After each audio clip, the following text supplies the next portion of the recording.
welcome back to my show. I'm here in Odessa and I'm in an underground tunnel system. It's a very interesting story here, and I got Olga right next to me. Hello. Hello, Olga. Olga is my tour guide, and yeah, like this history of this tunnel system there, it's very interesting for freedom lovers because back in the time Odessa was a free economic zone, and the tunnel systems were used for smugglers to smuggle goods to Russia.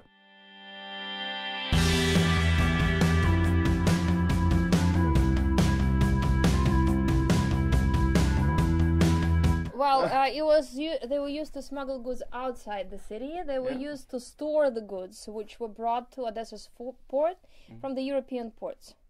That's the largest in Europe labyrinth of the underground tunnels. They say that if you put all the tunnels in one line, they'll cover the distance of 2,500 kilometers. And they were never mapped. We still don't have an integrated map which covers all the sections of the tunnels. Okay. And what's the story of these underground tunnels? Like, why did they build it? So they appeared as mines. Limestone was the only construction material here since ancient times. So when the city was founded to build the houses, people were mining, and that's how the tunnels originated. And when the French community became big, they brought in the word catacomb. Okay. And that's how they became known as the Catacombs. Okay. So people even lived here, you said, like. Well, yeah, homeless people who couldn't afford building a mud hut. They lived in the tunnels and in the caves, which were the entrances to the tunnels along the coast. According to the long tales of the city, to the legends, criminals and smugglers lived in the city. We still, as we walk through the tunnels, we still can find and see the drawings which were made by all sorts of people who were living in the tunnels. So it's a really fascinating site. Okay. So, and the tunnel system, it has a very interesting story when it comes to the resistance against the Nazis. So, maybe you can tell first the history of Odessa in the Second World War and about the resistance here. So the Odessa was invaded by the Romanians and the Nazis in October 1941, and that's when the resistance people went into the tunnels. Different groups, several groups, and they went into the tunnels in the different areas of the city. And they stayed here for different periods of time. Basically, the resistance usually needs to hide somewhere. We don't have forests, we don't have mountains. The tunnels became the only place of refuge for the resistance people. Okay. And that's where they stayed end of 1941, at the beginning of 1942, and yeah, then that ended. Okay. And so what did the Bolsheviks, how did they see the tunnels? What did they do with the tunnels? And later the Soviets? Or the Soviets? 1920s, when the Bolsheviks came here, and they started forbidding entrances into the tunnels in the city. They were cleansing the tunnels from all sorts of people who were living in them. And also they to make it safe, for safety reasons. And then after the World War II, again, for the safety reasons and to cleanse the tunnels, there was another order to cement and to shut down all entrances into the tunnels in the city. But even nowadays, some people try to get in. The problem is they were never mapped. And once you get in, it's completely dark. And if you go way, way, way too far, you can get lost. Okay, you say even people get lost today, like men. Well, there was a story, and if you Google, you'll see that story. I think of Masha. That's the name of the girl who went into the tunnels. There was a group who went for a New Year's party in the tunnels a couple of years ago, and one of the girls, for some reason, she started exploring the tunnels. Or we don't know why, but she left that group and went on her own, and she got lost. And after some period of time, they found the remains of her body.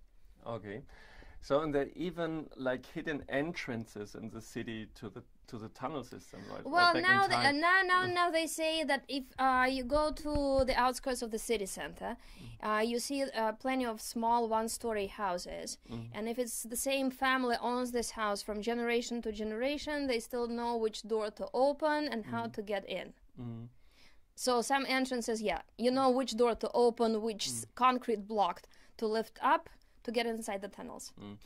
And you told me like there were even found like fake fountains in the city? Not fake fountains. There were fake cisterns, water cisterns in the city, in the city center. There were real ones, which we used to store rainwater, but then some were fake and they were used by the smugglers as entrances into the tunnels in the city center. There's such story in the city.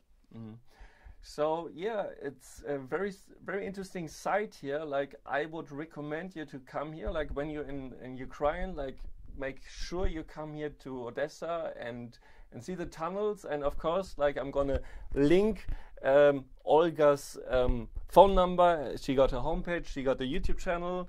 So and right after this interview, you're gonna see some nice pictures of this site. So guys, see you next time. Bye bye.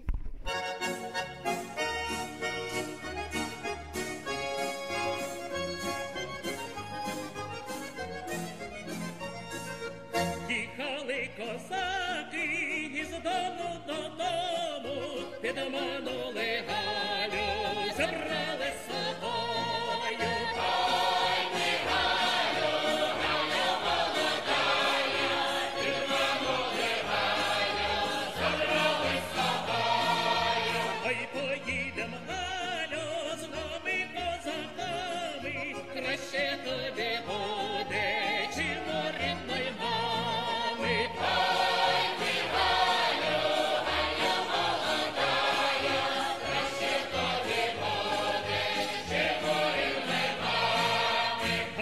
Согласилась, навіть почепилась, та й повезли Галю темними лісами. Ой, ти, Галю, Галю молодая, та й повезли Галю темними лісами. Везли Галю темними лісами, прив'язали Галю до сосни косами.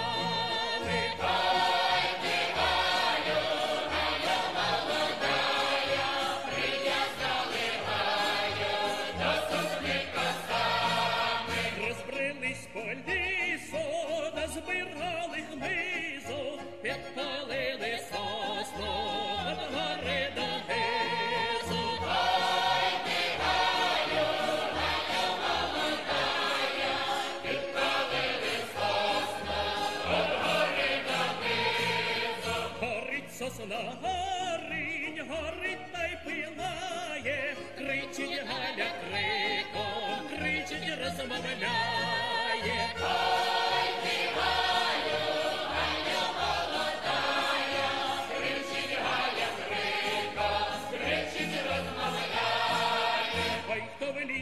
Чує, нехай поратує, а хто дочок має, нехай навчає. Ой, ти, Галю, Галю молодая, а хто дочок має, нехай навчає. А хто дочок має, нехай навчає, та й темної ночі горять не пускає.